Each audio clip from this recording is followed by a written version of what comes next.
The council chamber on Prime gleamed with lights from 1,000 worlds. Representatives from every major species in the galaxy sat in their designated seats, talking in low voices about trade agreements and border disputes.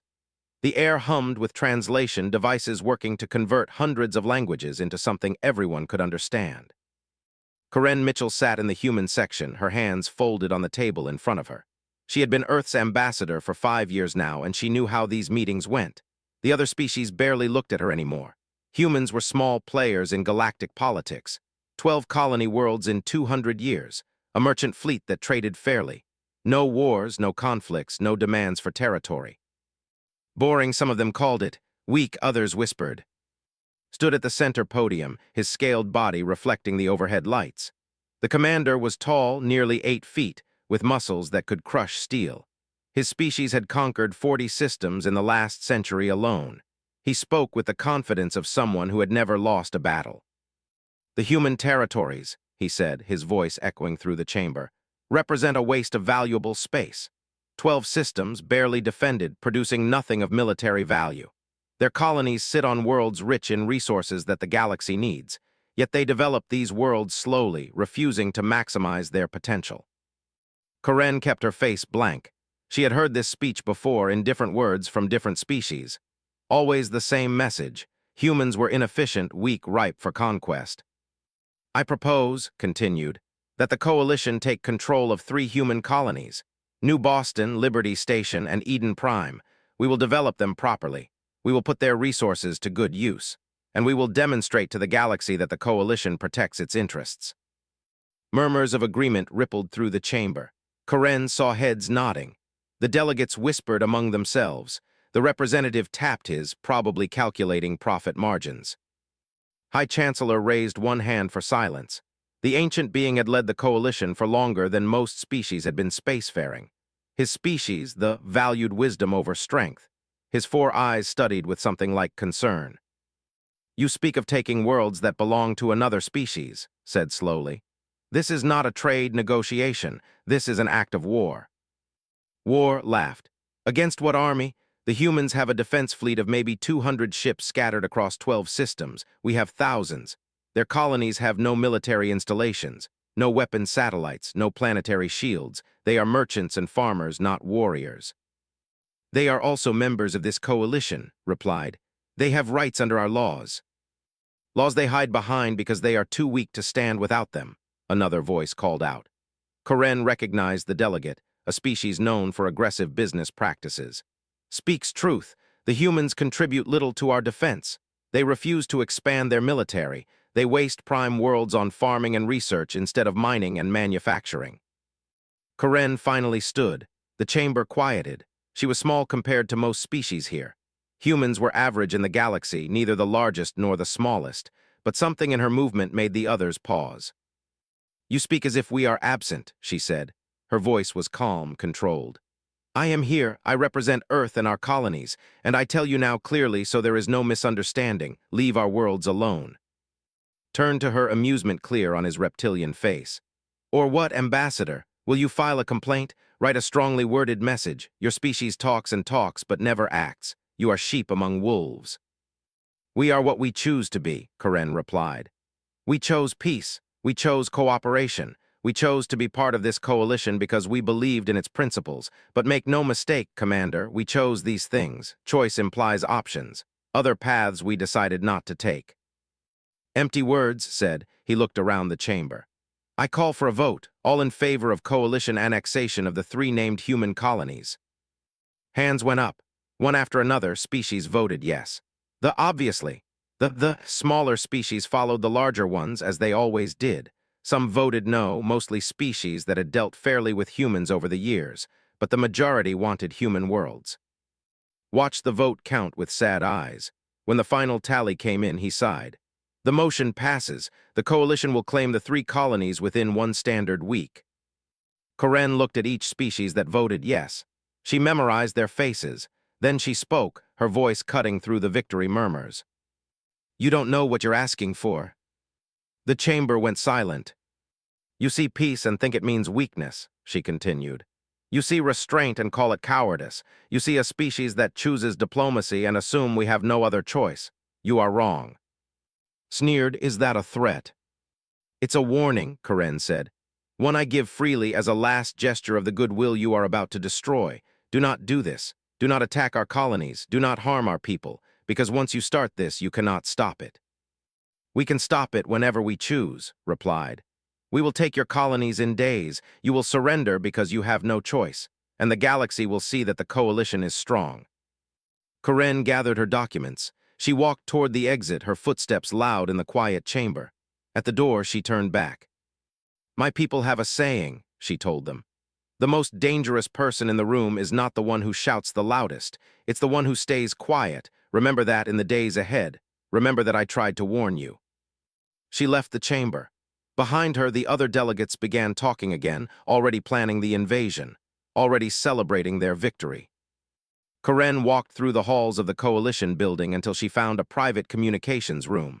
She locked the door and activated her secure channel to Earth. The screen flickered, then showed the face of President Hayes. They voted yes, Karen said. Closed her eyes for a moment. How many colonies? 3, New Boston, Liberty Station, and Eden Prime. Casualties expected. If they follow their standard protocol, they will bombard from orbit first. Civilian casualties will be high. Karen's voice cracked slightly. There are families on those worlds, children. I know, the president said quietly. I know, Karen, you did everything you could. You gave them every chance. What do we do now? Hayes looked directly into the camera. Her face was calm, but her eyes held something ancient and cold, something that had been sleeping for 200 years. Now we activate Protocol Ember, she said. Now we remind the galaxy what happens when you hurt our children. Now they learn what humanity really is. Karen nodded slowly. Understood, Madam President. Come home, Karen. Come home to Earth. Your work as ambassador is done. Now we need you for something else. The screen went dark. Karen sat in the quiet room for a moment, thinking about the call the coalition fleet dropped out of faster-than-light travel at the edge of the New Boston system. 50 warships, their weapons charged and ready, stood on the bridge of his flagship, watching the blue-green planet grow larger on the screen. Scan for defensive positions, he ordered. His tactical officer worked quickly, reading the data as it came in. 3 patrol ships in orbit, light weapons only, no planetary defense grid, no weapon satellites, no shield generators. Smiled just as expected, the humans had nothing. Send the surrender demand, he said. On New Boston, Governor Henderson received the message in his office. He was a big man, with hair and hands from years of construction work before he entered politics. He had helped build this colony 20 years ago. He knew every street, every building, every family. He read the message twice, then called his defense coordinator. How long do we have? He asked. Maybe an hour, the coordinator replied, her voice shook. We can't fight them. We have 3 patrol ships with mining lasers we converted to weapons. They have 50 warships. I know, said. He looked out his window at the city below. People walked the streets, going about their daily lives. Children played in the parks. Nobody knew yet. Nobody knew that everything was about to end. Should we surrender? The coordinator asked. Was quiet for a long moment. Then he spoke. No, send a message to Earth. Tell them what is happening. Then get every civilian you can into the underground shelters. If we fight, they will kill us all. If we surrender, they will think we are weak. They will think all humans are weak, and they will come for the other colonies next. He stood up, walking to his desk drawer. Inside was a sealed package marked with Earth's seal. Every colony governor had one. Protocol Ember, it was labeled. To be opened only in case of attack. He broke the seal and read the single page inside. His hands shook as he read it. Get everyone underground, he said again, and prepare our ships for battle. Do it, that's an order. In orbit, the 3 patrol ships moved to intercept the coalition fleet. Their captains knew it was hopeless, but they launched anyway. Captain Steve commanded the patrol ship Liberty Bell. His crew was 12 people, engineers mostly. 1 weapons officer who had trained on simulators but never fired a real shot in combat. All power to forward shields, he ordered. Lock weapons on the lead ship. Captain, our weapons will barely scratch their hull. his weapons officer said. I know, son, fire anyway. The Liberty Bell fired. The converted mining laser struck the Coalition flagship's shields. The energy dissipated harmlessly. Barely noticed. Destroy them, he ordered. The Coalition fleet fired. The 3 human patrol ships died in seconds. Explosions lit up the orbital space. Debris scattered across the planet's upper atmosphere, burning bright as it fell. Now, said, bombard the capital city. Show them what happens when they resist. Energy beams lanced down from orbit. They struck the city center, the government buildings, the spaceport. Explosions tore through streets and homes. The underground shelters shook but held. Henderson died in the first strike, still sitting at his desk. The bombardment continued for 3 hours. By the time Coalition troops landed, much of the capital city was rubble. The ground commander, an officer named, led his troops through the destroyed streets. They expected surrender. They expected terrified civilians begging for mercy. Instead, they found humans fighting back with everything they had. A woman with a mining laser ambushed a patrol. She killed 3 soldiers before they shot her down. A man in his 60s attacked with a construction cutter, taking down 2 more before he fell. Children threw rocks and debris, distracting soldiers while adults struck from behind. Every street was a battle. Every building held resistance. What is wrong with these people? Shouted into his communicator. They cannot win. Why do they keep fighting? His commander had no answer. In the underground shelters, teacher Amy organized the survivors. She was young, barely 30, but she had read Earth's history. She knew what her ancestors had done when their homes were threatened. Everyone who can fight, take a weapon, she said. Everyone else stay in the deepest chambers. We're teachers and farmers, someone protested. We don't know how to fight. Then we learn, Amy replied. She picked up a plasma cutter from the maintenance supplies. They came to our home, they killed our neighbors, they think we will surrender. Let's show them what humans do when you threaten our families. The fighting continued for days. The Coalition won eventually. They had more soldiers, better weapons, and superior numbers, but they paid for every street in blood. Where they expected maybe 100 casualties, they took thousands. Stood in the ruins of New Boston, looking at his casualty reports in disbelief. 30% of his force, against civilians, against farmers and teachers and engineers. Sir, his aide said quietly, what do we do with the survivors? Put them in the camps, replied. Keep them separated, and for the sake of the gods, do not let them have access to anything they can use as a weapon. News of New Boston reached Earth 4 days after the attack. President Hayes watched the footage in her office. She watched the bombardment. She watched the fighting. She watched Amy being dragged from the shelters, her hands bound, her face bloodied but defiant. She watched until the video ended. Then she stood and walked to her communications center. Open a channel to every human colony, she ordered. Maximum priority, and prepare a broadcast for the general galactic network. 5 minutes later, her face appeared on screens across 12 worlds and throughout Coalition space. My name is Hayes, she said. Her voice was calm, too calm. I am the president of the Human Federation. 4 days ago, the Galactic Coalition attacked our colony world of New Boston. They killed Governor Henderson. They killed Captain Steve and the crews of 3 patrol ships.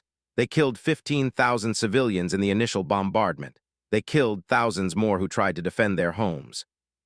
She paused, letting the words sink in. We gave the Coalition 8 generations of peace. We came to them as friends. We traded fairly. We asked for nothing except to be left alone to build our lives. They saw our peace as weakness. They saw our restraint as inability. They were wrong. Another pause, longer this time. Humanity left Earth 200 years ago. We left because we had nearly destroyed ourselves with war. We promised that we would be better. We promised we would build instead of destroy. We kept that promise for 2 centuries.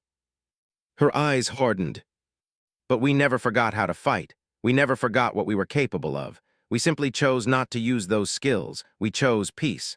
The Coalition has made that choice impossible. She leaned forward, staring directly into the camera. To every human in the 12 colonies, Defense Protocol Ember is now active. You know what this means. You know what to do. Prepare yourselves. To the Galactic Coalition, you wanted to see what humanity is capable of. You wanted to test our resolve. You wanted to take what is ours. Now you will learn. Now you will understand. Now you will face the most dangerous species in the galaxy, not because we are the strongest, not because we are the fastest, but because we are the only species that evolved on a world that tried to kill us every single day. We are survivors, we are hunters, we are the children of Earth. And you have awakened us. The broadcast ended. Across Coalition space, leaders watched in their chambers. Some dismissed it as empty threats. Others felt a chill run through them. On New Boston and the other occupied colonies, humans in the camps received the message through hidden communicators. They smiled, they waited, and they began to plan. In orbit around Earth, something was happening. Ships that had been docked for maintenance were launching. Weapons systems that had been listed as inactive were coming online. The human defense fleet, small as it was, began to move. Commanders received their orders. Captains briefed their crews. And in the 6 months after the invasion, Commander stood in his command center on New Boston and tried to understand what was going wrong. On paper, the occupation was successful. Coalition forces controlled all major cities. They had rounded up the surviving humans and placed them in controlled zones. They had established supply lines. They had garrison forces on all 3 conquered worlds. But soldiers kept disappearing. At first, it was 1 or 2 per week. Patrols that did not report back. Guards who vanished from their posts. The bodies were never found. No signs of struggle, just empty posts and silence. Now it was happening every day. 12 more missing last night, his aide reported. 4 from the eastern checkpoint, 3 from the warehouse district, 5 from patrol units in the farming sector. How demanded? We have sensors, we have surveillance. How do they just disappear? The humans, sir, it has to be them. The humans are in the camps. We monitor them constantly. Not all of them, sir. Many escaped into the countryside during the invasion. And the ones in the camps, they are too calm, too patient, like they are waiting for something. Walked to the window. Outside, he could see the rebuilt portions of the city. Coalition banners hung from buildings. Soldiers marched in formation. Everything looked secure. But he knew better now. Humans were never really defeated. They just pretended to be while they planned their next move. In the forest 20 miles from the capital, Captain Foster crouched in a concealed bunker with 30 other resistance fighters. Maps covered the walls. Weapon caches lined the corners. A communications array, carefully shielded from coalition sensors, blinked with incoming messages. Was a farmer before the invasion. He grew wheat and raised cattle. He had never fired a weapon in anger before coalition troops landed. Now he had killed 17 enemy soldiers and destroyed 4 supply convoys. The convoy from the spaceport leaves in 3 hours, he told his team. Same route they always use, through the valley, past the old mining site, then to the garrison. Guards, someone asked. 20 troops, 2 armed vehicles, standard pattern, marked positions on the map. We hit them here where the road narrows and her team take the front vehicle. You take the rear. The rest of us focus on the troops in between. Was a nurse before the war, taught mathematics at the colony school. Now they were soldiers because they had to be. What about casualties? Asked. If we take prisoners, we can't hold them. No prisoners, said flatly. I know that sounds harsh, but we have nowhere to keep them and they would not show us mercy. This is war, real war, and we fight it the way Earth taught us to fight. His team nodded. They had all read the histories now, Earth's long bloody past, the endless wars, the survival strategies developed over thousands of years. When humanity left Earth, they brought those lessons with them. They just hoped never to use them. Now they had no choice. 3 hours later, the coalition convoy rolled through the valley. The drivers were relaxed. This route was always safe, just another delivery run. The explosion that destroyed the lead vehicle came without warning. Shaped charges built from mining explosives tore through armor plating like paper. The vehicle flipped, burning. Before the rear vehicle could react, team struck. More explosives, more fire. The troops in the middle scrambled out of their transports, weapons ready. But they were in a valley with cliffs on both sides. They had no cover. They were perfect targets. Team fired from concealed positions. The battle lasted 4 minutes. When it ended, 20 coalition soldiers were dead. The convoy was destroyed, and the resistance melted back into the forest before reinforcements could arrive. Heard about the attack an hour later, he slammed his fist on the table. How many convoys is that? 15, sir, in the last 6 months. And casualties. 473 soldiers, plus the ones who simply disappeared. Total losses are over 800. 800 soldiers, against an enemy that should not exist, against civilians who should have been defeated. Send more troops to patrol the forests, ordered. Sir, we already sent 3 patrols last month. They found nothing. The humans know this terrain better than we do. They disappear like ghosts. In the camps, Amy worked in the medical center treating coalition soldiers. She smiled at them. She spoke politely. She gave them medicine for their injuries. And every dose of medicine was slightly contaminated. Not enough to kill, just enough to make them weak, to give them stomach pains, to make them less effective. The coalition doctors could not figure out why their troops were always sick. They ran tests. They changed the water supply. They brought in new food. But the sickness continued because Amy adjusted her formula every time they changed something. She was not the only one. Across the camps, humans in every profession found ways to resist. Engineers sabotaged machinery so it broke down at critical moments. Technicians introduced bugs into computer systems that would activate weeks later. Construction workers built walls and buildings with structural flaws that would not show up until the coalition relied on them. Every human was part of the resistance, even the children. 10-year-old Danny Cooper carried messages between camp sections. The guards thought he was just a child playing. They did not know he had memorized complex codes. They did not know he could read guard patterns and report them to the resistance. They did not know he carried small tools hidden in his toys that adults used to break locks and cut fences. The coalition was not occupying human colonies. They were sitting in the middle of enemy territory, surrounded by people who hated them and would never stop fighting. In space, the human fleet prepared. 20 ships hidden in the outer system behind a gas giant trained day and night. They ran drills. They practiced maneuvers no other species would attempt. They pushed their ships and their bodies to the limit. Commander Perry walked through the hangar bay of the flagship, watching pilots check their fighters. These were not career military. Most had been cargo pilots, some were racing enthusiasts, a few were test pilots, but all of them had trained for this moment. "We attack in 72 hours, she announced. "New Boston first. We will face superior numbers. We will face veteran troops who have conquered dozens of worlds. They will expect us to fight like the coalition fights, by their rules, with their tactics." She paused, looking at each face.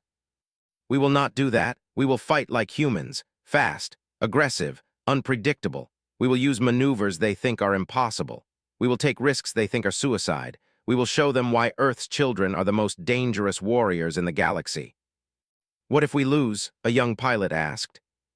"Then we die fighting for our homes," replied. "Which is better than living under their occupation, but we will not lose because they think they know what we are capable of. They think they have seen our limits. They are wrong." Back on New Boston received a coded message. He read it 3 times to make sure he understood. Then he gathered his team. "The fleet arrives in 3 days," he said.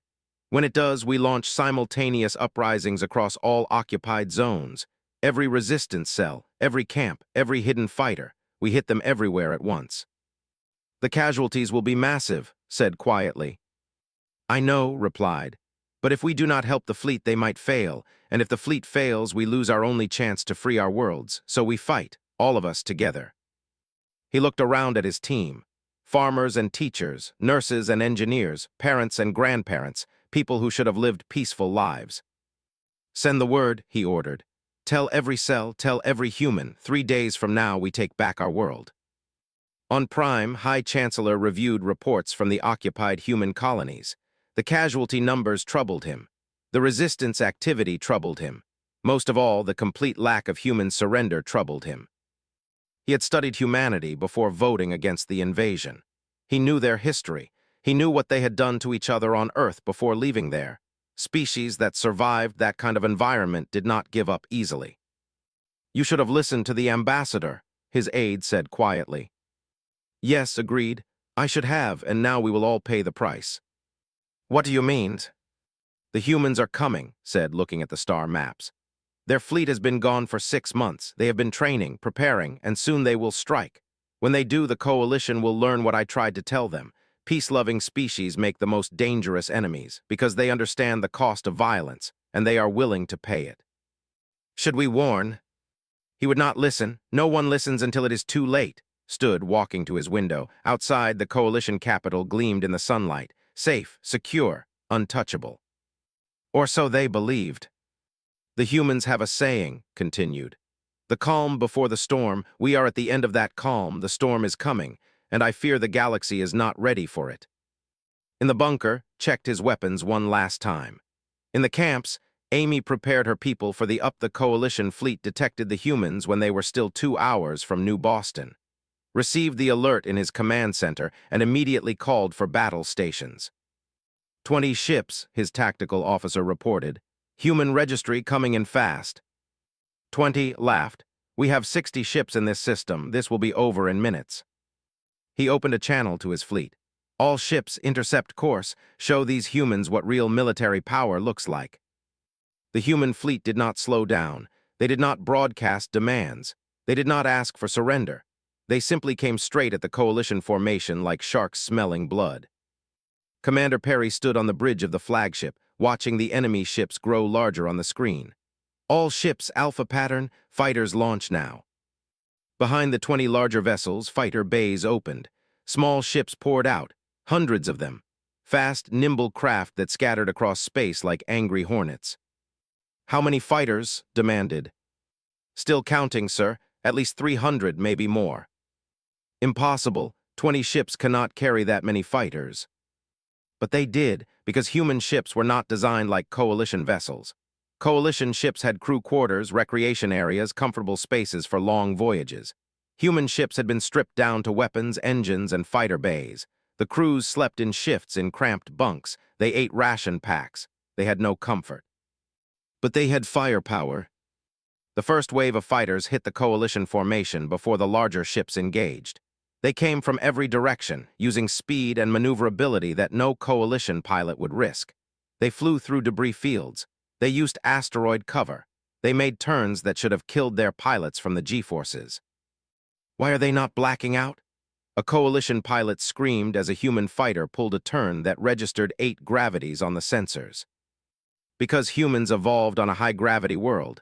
Because Earth made them strong. Because they could take punishment that would kill most species. Lieutenant Jake led his squadron through the middle of a coalition formation. Laser fire lit up space around him. His shields flickered.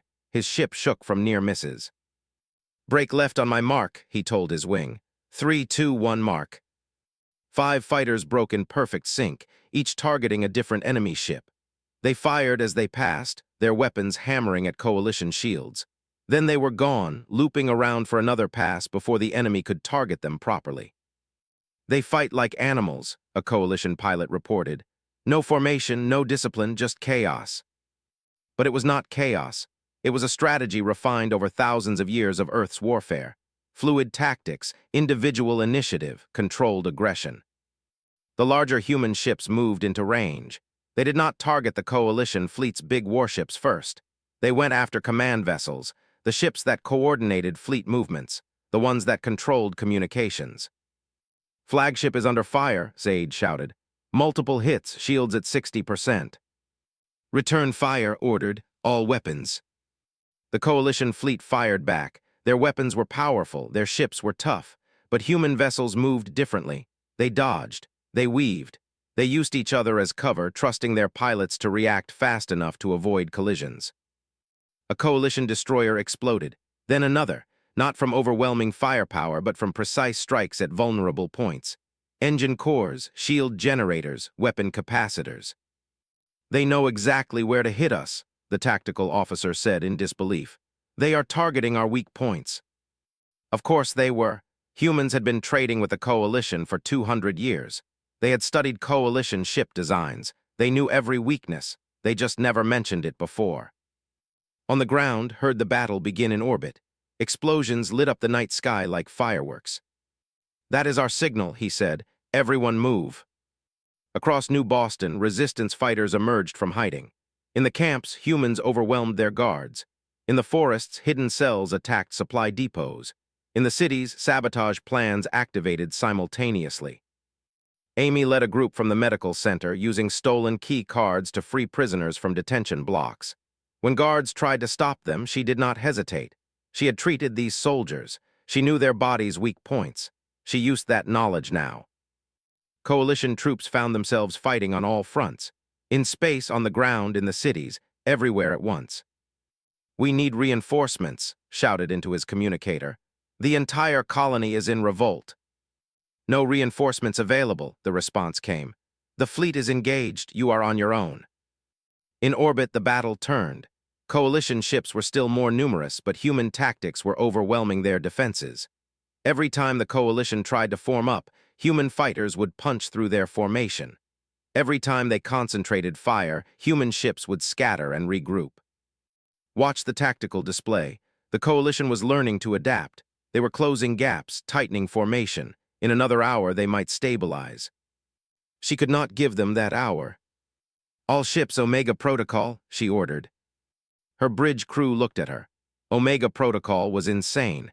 It required every ship to push their engines past safety limits, to take risks that would normally be court-martial offenses.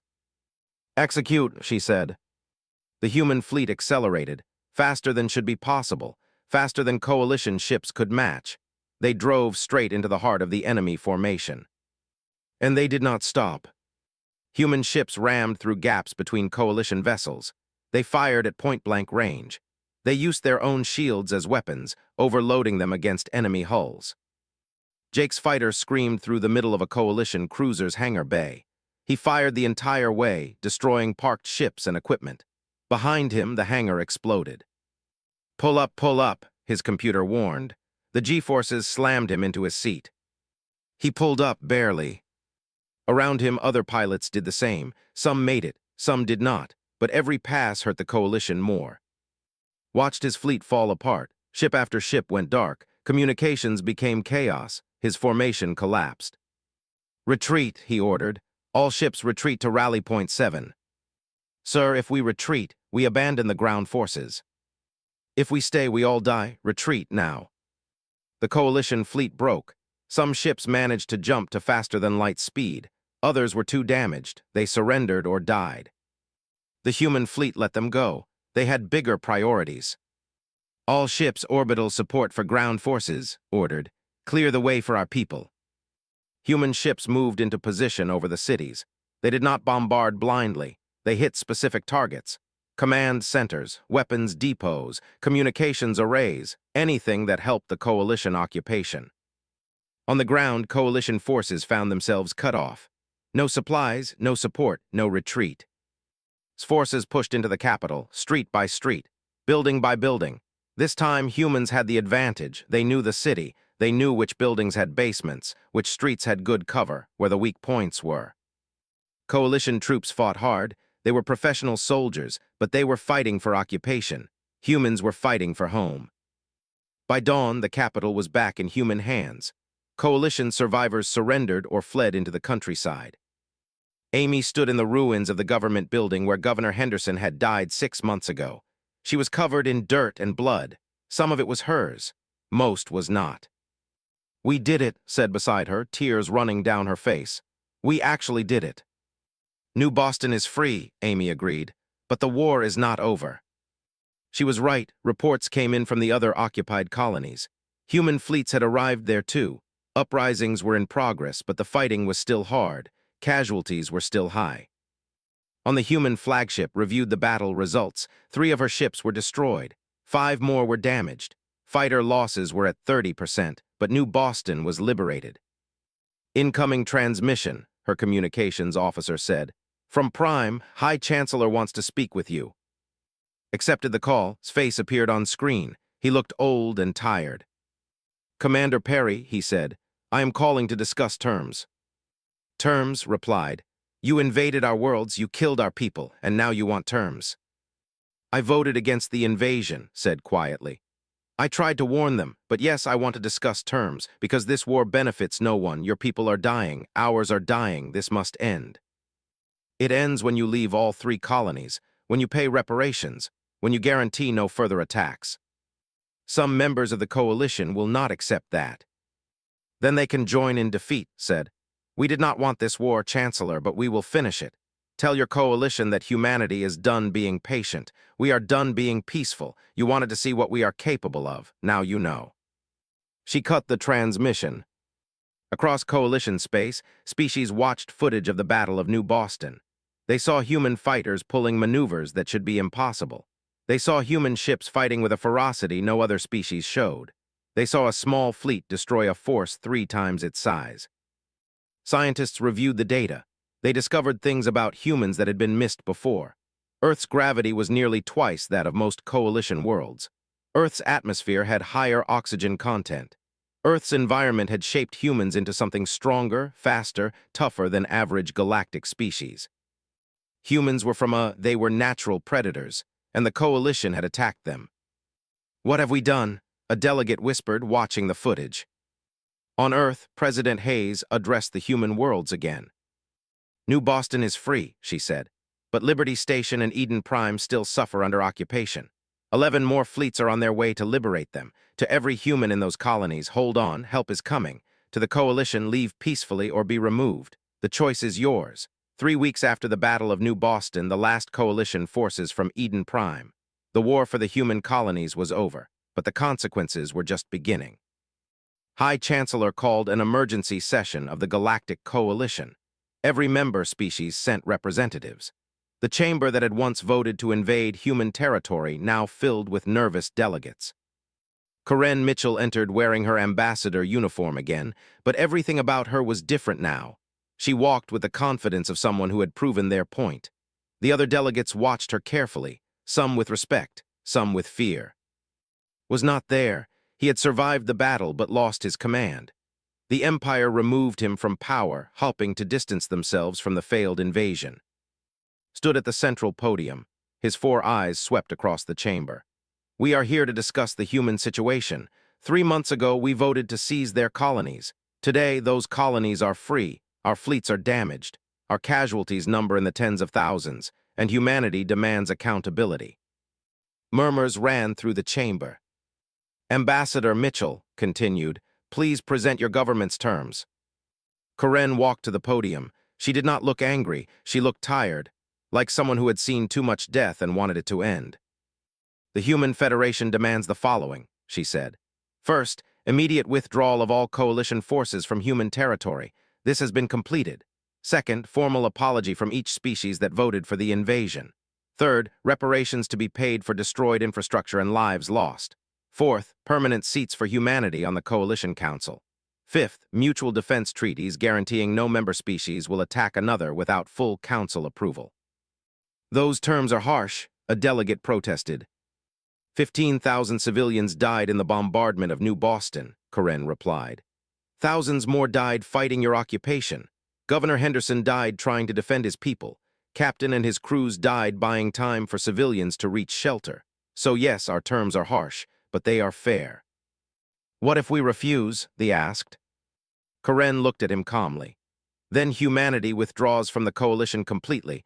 We defend our own territory. We trade only with species we trust. And if anyone attacks us again, we respond with everything we have. No warnings, no negotiations, no mercy." The chamber went quiet. "Additionally," Corinne continued, "we demand that former commander face trial for war crimes. He ordered the bombardment of civilian targets. He authorized attacks on unarmed colony ships. He must answer for these actions." "The Empire will turn him over," the delegate said quickly, too quickly.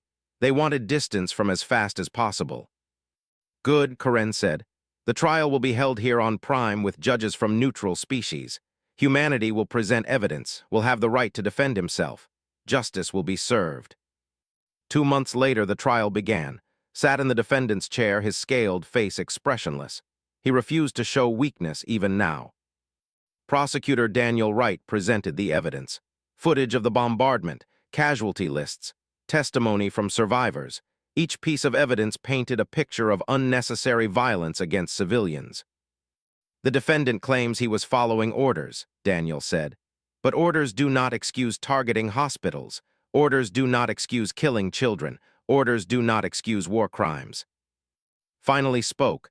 "I did what any commander would do. I secured the territory assigned to me. Human resistance was fierce. I responded appropriately." You bombed cities from orbit, Daniel replied. You targeted government buildings knowing civilians worked there. You ordered troops to fire on unarmed. That is not appropriate response. That is murder.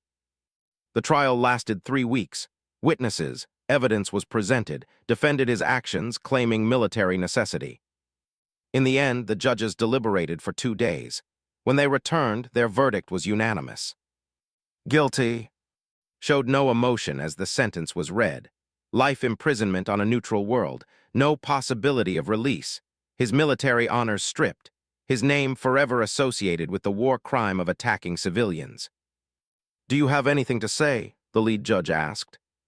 Stood slowly. He looked at Karen, who sat in the gallery. I underestimated you, he said. We all did. We saw your piece and thought it meant weakness. We were wrong. But answer me this, Ambassador. You won. Your colonies are free. Your people are safe. So why show mercy now? Why give me a trial instead of execution? Karen stood as well. Because that is the difference between your people and mine. You see mercy as weakness. We see it as strength. We know what we are capable of. We know we could destroy you if we chose. But we choose justice instead. We choose to be better than our worst instincts. She paused, meeting his eyes. You wanted to see what humans are capable of. You saw our war, now see our peace. We can be the most dangerous species in the galaxy, but we can also be the most fair. That is what makes us strong. Nodded slowly. For the first time, something like respect crossed his face. Then I hope the galaxy learns from this. I hope they remember not just your strength, but your restraint. They will, Karen said. We will make sure of it. The trial ended, was taken away, and the galaxy began to rebuild. On New Boston stood in the newly built Memorial Park. Stone walls bore the names of everyone who died in the invasion and the resistance. 15,000 names from the bombardment, 8,000 more from the fighting. Amy found him there, holding flowers. I come here every week, admitted, to remember, to make sure I never forget what we paid. None of us will forget, Amy said. She placed her own flowers at the base of the memorial. But we also have to live. That is what they would want. Looked at the city around them. Construction crews worked everywhere. Buildings rose where ruins had been, streets filled with people again. Children played in the rebuilt parks. We did it, he said quietly. We survived. More than survived, Amy replied. We won, we proved we will not be conquered, that matters. On Earth, President Hayes signed the final peace treaty with the Galactic Coalition. 20 species added their marks to the document. Terms of reparation, promises of peace, recognition of humanity as a full and equal member of the galactic community. How much did the reparations total? Her aide asked. Enough to rebuild every destroyed building, enough to compensate every family that lost someone, enough to hurt but not cripple the coalition. Set down her pen. We did not want to destroy them. We wanted them to remember there is a difference. 6 months after the trial, stood on the bridge of a new ship. The human defense fleet had grown, not massively but significantly, enough to defend their territory, enough to make anyone think twice before attacking. New recruits reporting for training, Commander, her aide said. Reviewed the list, former cargo pilots, racing enthusiasts, regular civilians who wanted to learn to defend their homes, the same kind of people who won the war. Train them well, she ordered. Train them to fight, but more importantly, train them to think. We do not win through brute strength, we win through intelligence and adaptability. What if there is another war? The aide asked. Then we fight again, replied. But I do not think there will be. The galaxy understands us now. They know we prefer peace, but they also know what happens if they force us to war. On Prime, High Chancellor met with Karen one final time before she returned to Earth. Your species surprised us, he said. I thought I understood humanity. I was wrong. You understood the parts we showed you, Karen replied.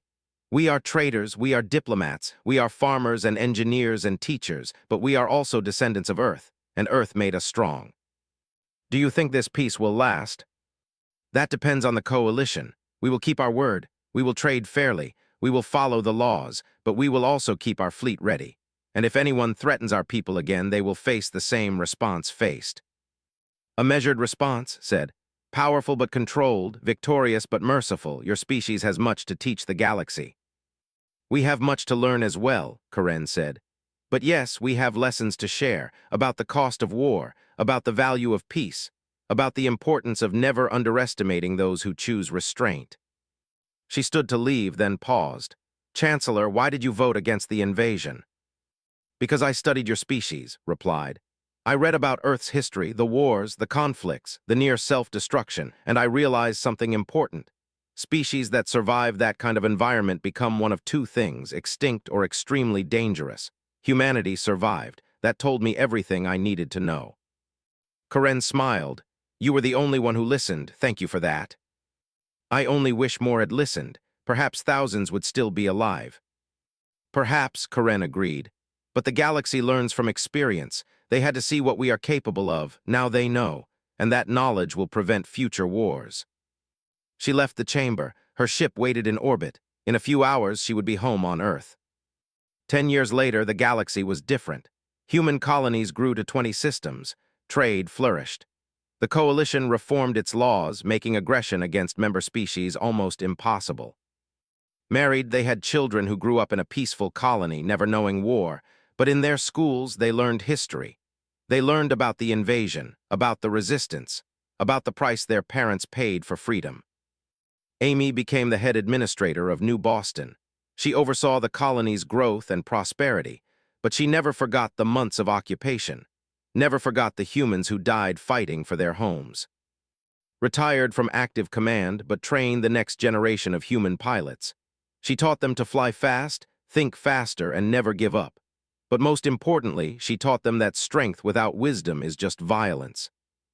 Jake became an instructor, teaching coalition pilots human tactics. It was strange at first, training former enemies, but it built understanding, it built trust, and it ensured that if they ever fought together, they would know how to work as a team. Daniel Wright, the prosecutor, became humanity's representative on the new Galactic Court. He ensured that laws protected all species equally, that the strong could not simply take from the weak, that justice meant something. President Hayes served 2 more terms, then retired. Her legacy was simple. She led humanity through its darkest time and brought them to victory without losing their principles. And remained in prison. Sometimes young military officers visited him. They asked about the war, about his mistakes, about what he learned. He always told them the same thing. Never mistake silence for inability, never mistake peace for weakness, and never ever attack someone's home and family, because you will not fight soldiers, you will fight everyone, and you will lose. On Earth, in the Capitol building, a new plaque was installed. It bore simple words. "We chose peace for 200 years. We were forced to war for 6 months. We won both. Remember the price, honor the fallen, build the future." The galaxy remembered. They remembered that humanity preferred diplomacy but excelled at war. They remembered that humans were who chose restraint. They remembered that the quietest voices often carried the biggest warnings. And they never attacked human territory again. The war taught the galaxy many lessons, but the most important was this: humanity was dangerous not because they loved violence, but because they understood it. They knew what they were capable of. They knew the costs, and they chose peace whenever possible. But when peace was impossible, they became what Earth made them: survivors, hunters, warriors. The most dangerous beings in existence. Not because they were the strongest or the fastest or the most numerous, but because they were the only species that knew how to turn violence on and off. The only species that could be both peaceful traders and deadly warriors. The galaxy had awakened them, and in doing so learned to respect them. It was a lesson written in blood and fire, a lesson the galaxy would never forget. And humanity, for their part, returned to what they did best: building, trading, exploring, being good neighbors. But their ships remained ready, their pilots stayed trained, and in every colony, in every home, humans remembered what they were capable of. Just in case, they needed to remind the galaxy again. Across the galaxy, coalition members began calling for peace. Some their forces immediately, others hesitated, unwilling to admit defeat. But all of them now understood what Karen Mitchell had tried to tell them. Humans chose peace. But when that choice was taken away, they became something the galaxy had never seen before. They became what Earth made them: survivors, hunters, warriors. And the war was not over yet. Rising, on the human ships, pilots climbed into their fighters. On Earth, President Hayes watched the countdown. 3 days until New Boston. 3 days until the galaxy learned what happened when you attacked humanity's children. 3 days until the hunting began. The Coalition thought they had conquered 3 human worlds. They were about to discover they had not conquered anything. They had simply made an entire species very, very angry. Deepest shipyards of Earth's moon, construction crews worked around the clock on vessels that did not officially exist. Karen Mitchell stood on the bridge of one such ship, watching Earth shrink behind them. She was no longer an ambassador. Now she wore a military uniform. Now she had a different job. "Set course for New Boston," she ordered. "Maximum speed." "That will put us in Coalition territory," the helmsman said. "I know," Karen replied. "That's exactly where we need to be." The ship jumped to faster-than-light speed. Behind it, 19 more ships followed. The war had begun. About the families who had no idea what was coming. About the choice humanity had made 2 centuries ago when they left Earth behind and promised themselves they would be better. They had been better, they had been peaceful, they had been kind. But peace was a choice, and the galaxy had just made that choice impossible. Karen stood and walked back to her quarters. She had a ship to catch, and Earth had a war to prepare for. 4